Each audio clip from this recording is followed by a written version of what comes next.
ज़कात के मसारिफ़ के बारे में मैं आपको बताना चाहता हूँ। ज़कात के 8 मसारिफ़ हैं।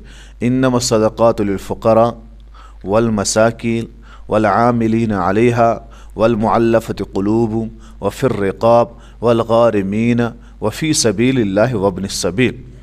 पहला मसरफ़ क्या? इन्नमा सदक़ातु लिल-फ़ुक़रा, फ़क़ीर वल-मसाकीन और मिस्कीन। फ़क़ीर और मिस्कीन को ज़कात देनी, यानी जो मोहताज है, लाचार है, गरीब है, पस्त हाल है, उन्हें ज़कात, सदक़ात और खैरात देनी है। इन पर फ़र्ज़ है, क्योंकि अल्लाह तबारक व तआला फरमाए फ़रीज़तन मिनल्लाह, ये अल्लाह की तरफ से आप पर फ़र्ज़ है। तो लिल-फ़ुक़रा वल मसाकीन हो गए 2। वल आमिलीन अलैहा, उन लोगों को ज़कात देना है जो ज़कात को जमा करते थे इब्तिदाई दौर में थे। आजकल इस आमिलीना में आएंगे, खालिद सैफुल्लाह रहमानी साहब हाफिज़ुल्लाह फरमाते हैं, आजकल इसमें मदारिस आएंगे। वो सफ़ीर जो ज़कात को जमा करते हैं, मदारिस तक पहुँचाते हैं, उन्हें उसमें से तनख्वाह देने, जो कमीशन देना है वो तो हराम है, तनख्वाहें रखना उस ज़कात के माल में से ये जायज़ है, चूँकि वो ज़कात और सदका जमा करते हैं।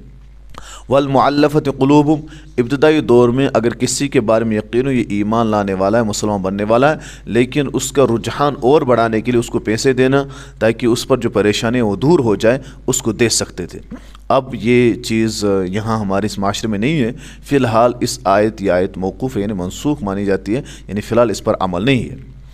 व फिर रिक़ाब, वो बंदा किसी की गर्दन छुड़ाने में नहीं, ग़ुलाम को। आजकल इसमें आएंगी जेल में जो अफराद है, किसी का बेटा बच्चा, अगर ख़ास तौर पर कश्मीरी वालों को ये सोचना चाहिए कि अगर किसी का बच्चा जेल में है बेक़सूर, मसलन कुरान करीम में इस आयत में लिखा है व फिर रिक़ाब, जो जेल में है उसको आप ज़कात दे सकते हैं ताकि उसे आप छुड़ाएं, यानी वकाला को, वकीलों को ज़कात दें, जो जेल में है उन्हें छुड़ाएं, जो बेक़सूर हो।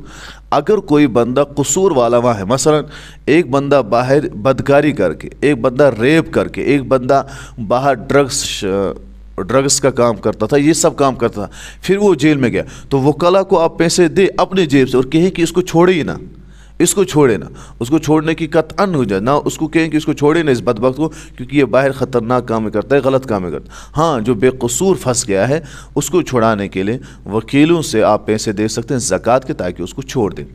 वलगारिमीन, कर्ज़दार, आपके पड़ोस में, हमसायों में कितने लोग होंगे जो कर्ज़दार होंगे। एक कर्ज़दार तो वो है जिसने 3 मंजिला बिल्डिंग बनाई, गाड़ी लाई लोन पर, और वो कर्ज़दार है, उस बदबख्त को नहीं देना है क्योंकि उसने कर्ज़ा खुद। या ऐसा कर्ज़दार है जो बंदा जिसने कोई काम शुरू किया लेकिन उस काम में उसको नफ़ा नहीं हो, नुकसान हुआ, अब वो कर्ज़े में चला गया, ऐसे को आप ज़कात दे सकते। और वफ़ी सबीलिल्लाह, अल्लाह के रास्ते में जो जिहाद करे। और इससे दूसरे दर्जे पर आता है वो जहाँ दीनी काम हो, यानी मदारिस, वब्ने सबील, मुसाफिर को भी आप ज़कात दे सकते। इन 8 का खुलासा 2 चीज़ें निकलते हैं, गरीब मिस्किन मोहताजों की मदद करना और दीनी इशा, जहाँ दीनी काम हो वहाँ खर्च करना। और ये दोनों चीज़ें इस वक्त मदारिस में पाए जाते हैं, वहाँ ग़ुरबा भी होते हैं, वहाँ दीनी काम भी होते हैं, तो मदरसे भी आजकल मुस्तहिक है, आप वहाँ ज़कात सदका दिया करें ताकि आपका दीनी इशा, दीन फैले। और अल्लाह तबारक व तआला फरमाते फ़रीज़तन मिनल्लाह, ये अल्लाह ताला की तरफ से आप पर फ़र्ज़ है। इन्नल्लाह अलीमुन हकीम, अल्लाह ही खूब जानने वाला और हिकमत वाला है। इस वजह से हम सब को चाहिए ज़कात, सदक़ात अदा किया करें।